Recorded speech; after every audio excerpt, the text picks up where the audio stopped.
Hello everyone, এই তালের সময়ে তালের বড়া হয় না এরকম বাড়ি বোধহয় খুব কমই আছে, তাই না? তো তালের বড়া বানানোর জন্য আমি একটা গোটা তালের পাল্পটাকে বার করে নিয়েছি। এর সাথে 4টে কলা চটকে দিয়ে দিয়েছি, আর দিয়েছি নারকেল কোড়া, 1 কাপ মতো চিনি, 1 কাপ সুজি আর 1 কাপ ময়দা।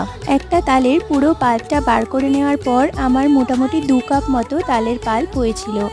সবকিছু একসাথে ভালো করে মেখে নিতে হবে। এর সাথে আমি অল্প পরিমাণ দুধও অ্যাড করেছিলাম, এতে কিন্তু বড়াগুলো ভীষণই সফট হয়। খুব ভালোভাবে সবকিছুকে ফেটিয়ে নিতে হবে যাতে কোনো রকম লাম্পস না থাকে।